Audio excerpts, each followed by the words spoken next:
지금으로부터 1년 전이죠. 대법원 전원합의체는 종교나 신념을 이유로 군복무를 거부하는 일명 양심적 병역 거부자에 대해 무죄 판결을 내렸습니다. 더불어 헌법재판소는 이들에 대한 대체 복무제를 올해 12월 말까지 마련하라고 국회에 지시했는데요. 현재까지 얼마만큼의 논의와 진전이 있었을까요? 국제인권단체인 국제앰네스티 한국지부에 계시는 김민영 간사님과 이에 대한 이야기 나눠보겠습니다. 간사님 안녕하세요. 네, 안녕하세요. 네, 반갑습니다. 우선 간단히 본인 소개와 인사를 좀 부탁드리겠습니다. 네, 소개해 주신 것처럼 저는 국제앰네스티라는 인권단체에서 활동을 하고 있고요. 김민영이라고 합니다. 네, 이 국제앰네스티는 역사가 얼마나 좀 됐나요? 국제앰네스티는 영국에서 처음 시작된 단체인데요. 1961년에 영국의 한 인권 변호사가 스페인에서 부당하게 구금된 청년을 석방하라고 탄원 편지를 보낸 것으로부터 운동이 시작됐습니다. 네, 이 국제앰네스티의 활동이라는 것이 이 지구 마을에서 살아가는 모두가 인권을 보장받고 인간답게 살아갈수록 돕는다는 점에서 참 뜻깊은 역할을 하는 곳이 아닌가 싶은데요. 이는 종교적인 가치와도 참 맞닿아 있는 것 같다는 생각이 들어요. 네, 그렇죠. 그리고 특히 저희 같은 경우에는 세계인권선언과 또 국제인권 기준에 명시된 인권을 모든 사람들이 차별 없이 또 평등하게 누리는 세상을 위해서 활동한다는 점에서 그런 맥락을 같이 한다고 볼 수 있을 것 같은데요. 또 특히 정치적 이념, 경제적 이념을 가지고 있지 않고 또 종교적으로 또 독립이 된 단체이기 때문에 모든 사람들이 각자의 사상, 양심, 종교의 자유를 가지기 위해서 노력하고 있다는 점에서 맥을 같이 한다고 생각해요. 예. 그러면 이 국제 앰네스티의 활동에 그 종교인분들도 많은 지지를 보내주고 그 협력하시는 분들도 많이 계실 것 같아요. 네, 그렇게 볼 수 있을 것 같아요. 특히 세계 곳곳에서는 종교적 신념으로 인해서 여러 가지 차별 혹은 폭력들이 일어나고 있는데요. 예를 들면 특정 종교를 타겟으로 한 테러라든지 아니면 생활 전반에 있어서 되게 미시적으로 일어나는 차별들 그런 것들을 규탄하고 막아내기 위한 일들을 저희가 하고 있다고 볼 수 있는데 그 과정에서 여러 종교인 분들이 노력을 해주시고 계십니다. 네, 그 종교가 추구하는 그 최고의 가치는 우리 모두가 평등하게 서로 존중하면서 살아가는 세상이겠죠. 자, 그렇다면은 우리나라의 경우에 이 국제 앰네스티가 어떤 권고를 내린 적이 있습니까? 네, 아무래도 우리나라가 인권적으로 많은 성과들을 이뤄왔지만 아직 지지부진한 면도 많기 때문에 오랜 시간 동안 다양한 분야에서 앰네스티가 권고를 내려왔는데요. 대표적인 거 몇 가지만 소개를 드리면 사형제 폐지하라는 권고는 아주 오랫동안 앰네스티가 계속해서 내고 있는 권고예요. 이 사형제 같은 경우에는 사람들의 생명권 그리고 또 고문 혹은 기타 잔혹하고 부당한 대우를 받지 않을 권리를 침해하는 네. 어떤 제도다라는 것을 유지하면서 어떠한 경우에도 사형은 안 된다. 그래서 폐지하라라고 권고를 내리고 있습니다. 네. 또 있나요? 네. 네, 양심에 따른 병역 거부자들을 석방하고 또 수감시키지 말 것은 한 2015년부터 보고서를 통해서 권고를 내렸고요. 또 이들이 순수 민간 성격의 또 비처벌적인 대체 복무를 수행하도록 할 것도 요구해 왔습니다. 네, 그 사형제 폐지 그리고 군대를 가고 싶지 않다는 사람을 처벌하는 이러한 부분들에 대해서 어떤 조치를 마련하라고 하는 것. 이 정도라면 우리나라의 어떤 인권 그 정도가 국제적인 기준에 많이 좀 뒤처져 있지는 않다는 생각도 드네요. 네, 여러 가지 성과를 많이 이뤄왔다고 생각하는데요. 또 한국은 시민사회가 아주 활발한 나라이기 때문에 여러 방면에서 인권 활동가들이 분투해 온 결과라고 생각합니다. 네. 그럼에도 불구하고 아직 가야 할 길이 남아있지만요. 예. 그 올해 사형제 폐지 이 법안이 통과될 것인가? 사실 이 부분도 하나의 관심사이고 또 두 번째 오늘 주된 그 내용으로 나눠볼 것이 바로 양심적 병역 거부자에 대한 조치인데요. 그 지난해 대법원에서 양심적 병역 거부자를 처벌할 수 없다는 판결을 내린 지 1년이 됐습니다. 국제 앰네스티 입장에서 볼 때 이러한 그 판결은 좀 늦은 감이 있죠? 네, 그렇다고 볼 수 있을 것 같은데요. 그 말씀해주신 대법원 판결 같은 경우에는 14년 만에 기존의 판례를 뒤집고 양심에 따른 병역 거부자에게 무죄를 선고한 어떤 기념비적인 판결인데요. 또 그 직전에는 헌법재판소에서 이 병역법에 대해서 그 헌법에 위배되는지에 대한 결정이 있었는데요. 대체복무제를 규정하지 않는 병역법이 헌법이 보장하는 양심의 자유를 침해한다. 그래서 헌법에 합치하지 않는다고 기념비적인 판결을 냈습니다. 그런데 대법원도 그렇고 헌법재판소도 그렇고 아주 오랜 시간이 걸렸어요. 특히 헌법재판소 같은 경우에는 2014년부터 3번의 헌법재판소 결정을 이제 거친 후에야 대체복무제를 규정하지 않는 병역법이 헌법 불합치라고 결정이 나왔는데요. 네, 말씀해 주신 것처럼 아주 늦은 결과라고 볼 수 있을 것 같아요. 네. 2018년에 이런 결정이 나왔는데 사실 그 통계적으로는 1950년 이후 한 60년 동안 수감자, 양심에 따른 병역 거부를 했다는 이유로 복역했던 수감자가 19,000명에 달하고 또 이들이 복역한 시간을 다 합산하면 최소 36,000년에 달한다고 해요. 그래서 그동안 정말 많은 사람들이 기본 권리를 행사했다는 이유로 처벌을 받았고 희생해온 역사가 있는데 아주 오랜 시간이 걸렸다고 볼 수 있을 것 같습니다. 네. 그 아마 다들 아시는 것처럼 우리나라는 세계 유일의 분단 국가이고 이 양심적 병역 거부자에 대해서 무죄를 판단할 경우에 사실 그 사회 질서가 무너질 수 있는 우려가 있잖아요. 그래서 우리 국민 정서를 감안할 때 어쨌든 지난해에 비로소 이런 판결이 내려지게 됐는데 그 이 판결이 내려짐으로 인해서 논란이 되는 또 몇 가지 부분이 있잖아요.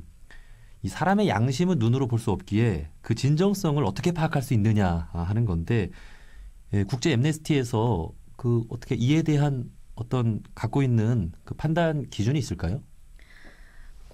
사실 이 대체복무제 같은 경우에는 다른 나라에서 되게 오랫동안 시행해 오고 있는 제도여가지고 저희가 모델 혹은 벤치마킹 할 수 있는 제도들도 아주 많아요.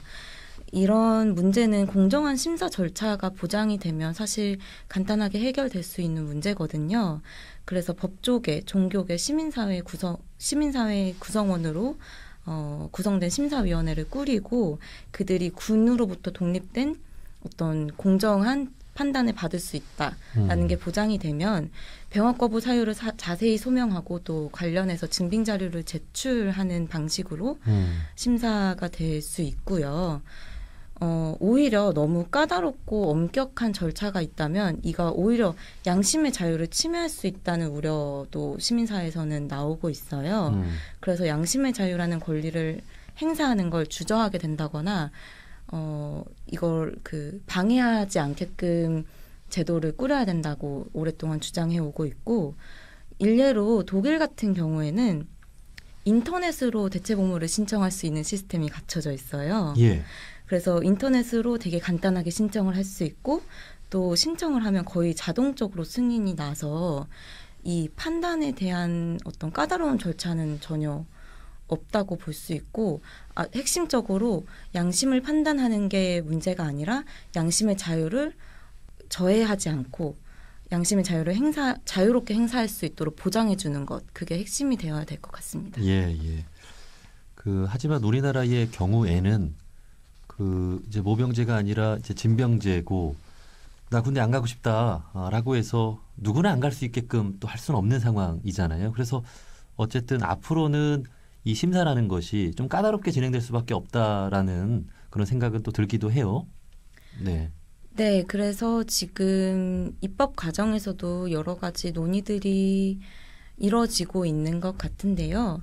저희는 국제인권단체이기 때문에 이 제도가 국제인권법과 기준이 규정하는 어떤 권리들을 침해하지 않는 선에서 까다로워야 되지 그걸 침해하면 인권 침해다라고 예. 말할 수 있을 것 같아요. 그렇죠. 그러니까 국제 인권 단체인 만큼 국내 사정까지 고려하면서 또 권고할 수는 없는 거겠죠. 예. 자, 이제 중요한 것은 양심적 병역 거부자들이 죄인으로 살아가는 것이 아니라 당당히 대체 복무제를 통해 한 시민으로서 역할을 해 나가는 것일 텐데요. 국회에서 그 이에 대한 준비 좀 어떻게 하고 있는지 알고 계십니까? 네, 작년에 헌법재판소에서 결정이 내려졌을 때 국회에다가 2019년 말까지 대체복무제를 입법하라고 도입하라고 명령이 내려졌기 때문에 국회에서는 지금 여러 가지 논의들이 진행이 되고 있는데요. 전반적으로 봤을 때 아주 우려가 많다고 말씀드릴 수 있을 것 같아요. 예. 예를 들어서 이제 대체복무제 기간 같은 경우에는 군복무 기간의 2배인 36개월을 규정을 하고 있고 또 심사기구 같은 경우에도 병무청 산하에 놓음으로써 국제인권 기준에 맞지 않는다고 말씀드릴 수 있을 것 같아요. 그래서 국제인권 기준은 이 대체복무제를 심사하는 사람들이 군으로부터 독립된 형태여야 된다라고 규정을 하고 있고 이 사람들이 양심에 따른 병역 거부자의 신념을 차별적으로 판단하지 않고 또 이런 심사가 국방부의 영향력으로부터 자유로워야 된다라고 규정을 하고 있어요. 그래서 그런 면에서 좀 여러 가지 우려를 낳는다. 또 신청 시기 또한 입대하기 전에만 대체복무를 신청할 수 있도록 규정을 하고 있는데 이런 것도 양심이 발현한 시기를 양심의 자유라는 기본적인 권리를 인정하는 데 있어서 여부를 기재로 써서는 안 된다라고 보고 있어요. 네. 대표적인 논란 중에 하나가 바로 기간인데 이제 국제인권단체에서는 그 군복무 기간의 최대 1.5배까지는 인정한다잖아요. 그런데 이번에 국회에서 마련한 것은 2배의 기간인 36개월인 거죠. 예. 그리고 이제 어떤 분야에까지 복무할 수 있도록 하느냐에 대한 것도 참 중요한데 이에 대해서는 이제 국제인권단체에서는 뭐 어떤 분야에까지 이제 대체복무제 가능하다고 보는 건가요? 네. 먼저 그 기간, 말씀해 주신 기간부터 대답을 드리자면 저희 단체 같은 경우에는 대체복무 기간은 군 복무 기간과 비등해야 된다라는 입장을 가지고 있어요. 예, 예. 그래서 국제인권 기준에서는 사실 이게 되게 명확한데요. 얼마 전에 국회 토론회에 참석한 UN 표현의 자유 특별보고관도 이 점을 강조했어요. 그래서 만약에 이보다 더 긴 기간을 설정해야 된다면 특정 복무의 성격 혹은 해당 복무를 수행하기 위해서 특수 훈련이 필요하다거나 뭐 그런 합리적이고 객관적인 근거에 기반을 해야 되지 모든 기준이 똑같다고 했을 때 대체복무 기간이 군복무 기간보다 길다면 그거는 맞지 않다라고 보고 있습니다. 근데 만약 그렇게 되면 너무 기피 현상이 일어나지 않겠는가 하는 우려가 있잖아요. 근데 그런 우려 같은 경우에는 다른 나라의 사례를 보면 그렇게 우려할 만큼 기피의 수준이라고 볼 수 있을 만큼 사람들이 대체복무를 신청하지 않았고 제도가 실현되고 또 정착돼가는 과정에서 그런 우려는 좀 잠식이 될 것 같다라고 저희는 보고 있고 네네. 또 사실 군복무 기간의 1.5배 이상이면 국제인권 기준을 위반한 것이다. 라는 국제사회의 합의는 되게 분명하거든요. 아, 예. 이미 그리스나 오스트리아 같은 경우에도 1.5배를 초과했다. 그래서 국제사회에서 권고를 내렸던 사례들이 되게 많아요. 그래서 그 기간이라는 게 양심의 진정성을 시험하는 도구가 되어서도 안 되고 또 너무 긴 대체복무 기간이 그 자체로 징벌적일 수 있기 때문에 저희는 비등해야 된다라고 예. 주장하고 있습니다. 이 대체복무 분야에 대해서도 좀 이야기를 좀 해주시죠. 네, 분야의 같은 경우에는 대체복무제를 수행하는 것과 그 사람이 병역 거부를 신청한 사유와 일관되도록 다양한 형태의 대체복무를 허용해야 된다라는 것이 저희 입장인데요. 네. 이러한 형태의 대체복무는 사실 공공의 이익으로 연결될 수 있다고 저희는 보고 있어요. 실제로 노인 혹은 장애인 시설 등 다양한 사회복지시설에서 복무를 하는 것을 허용하거나 그러면 이제 공공의 이익으로 또 연결이 될 수 있는 부분이고 사실 사회적으로 돌봄 노동이라는 게 아주 부족한 상황이기 때문에 그런 측면으로 이분들의 노동력을 쓸 수 있다. 이분들이 사회에 그 기여를 할 수 있는 통로를 열어줄 수 있다라는 면에서 다양하게 복무를 할 수 있게끔 제도를 열어줘야 된다라고 저희는 보고 있습니다. 네. 또 지금 같은 경우에는 교정시설로 그 복무 분야를 단일화시켰는데요. 네네. 네, 단일화시킨 법안이 지금 논의가 되고 있는데 병역 거부자들이 사실 지금까지 감옥에서 복무를 할 때 관행적으로 그 교도소에서 행정이나 또 운영에 필요한 재반 업무들을 수행했던 역사들이 있어서 지금 논의되는 방식으로 법안이 통과가 된다면 지금까지 병역 거부자들이 복무하는 방식과 다름없다. 다만 더 긴 시간 동안 네. 지금까지 해오던 범죄자로서 지금까지 해오던 일을 그대로 하는 것과 다름없다라고 보고 있어요. 예. 그 어쨌든 1차 안으로는 이렇게 통과가 되더라도 그런 기간과 또 분야에 대한 배려 같은 것들은 더 논의되고 발전해 나갈 수 있을 거란 생각이 듭니다. 자, 그런데 만약에 그 올해 말까지 이 국회가 대체복무제 법안을 통과시키지 않으면 어떻게 되는 거예요? 그러면 안 될 것 같아요. 네.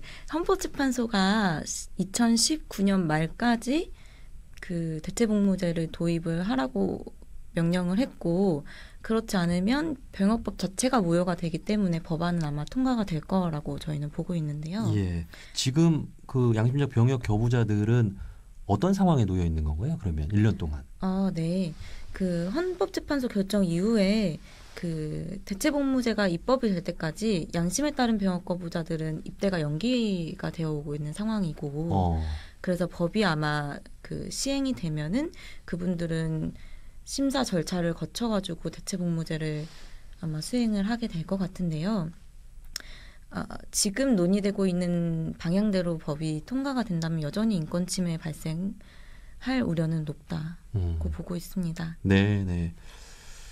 뭐 최대한 그 종교적인 가치가 실현이 되는 국제 인권 기준에 맞춰서 이 법안이 좀 발전되고 해서 통과가 됐으면 좋겠는데, 자, 양심적 병역 거부자들에 대한 어떤 그 상황에 대해서 오늘 좀 이야기를 나눠봤는데, 그 이 외에도 현재 우리나라의 뭐 국가 권력이나 혹은 뭐 신념이나 종교적인 그 이유로 차별을 받는 사례들, 국제 엠네스티에서 이렇게 좀 그 찾은 그런 사례들이 혹시 있는지도 궁금한데요.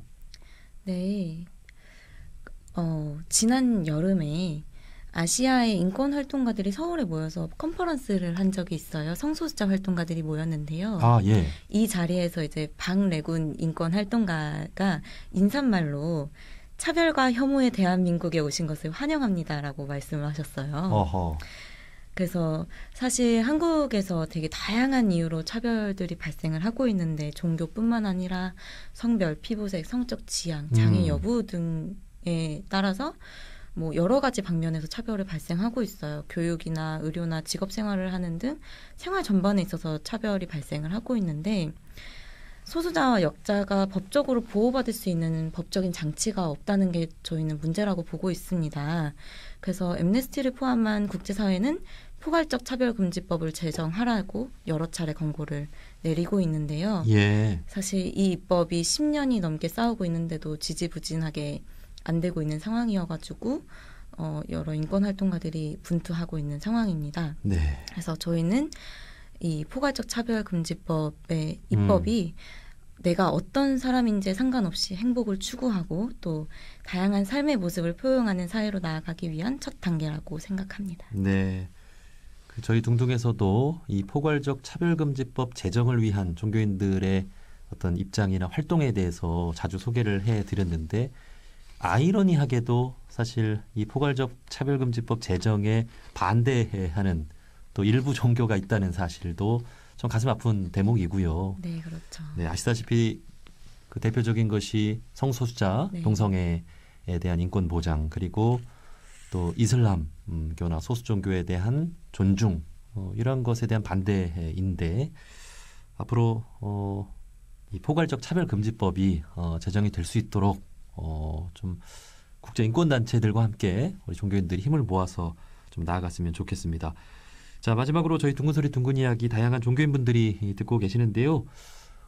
국제 인권 단체에 어떻게 보면 한국 대표로서 좀 어떤 말씀 함께 협력해 나가고자 좀 당부하고 싶은 말씀 있다면 해주시죠. 네, 저는 종교인들이 하고 있는 사회적 역할은 사회 전반에 있어서 평화 또 안녕을 읽어가는 것이다.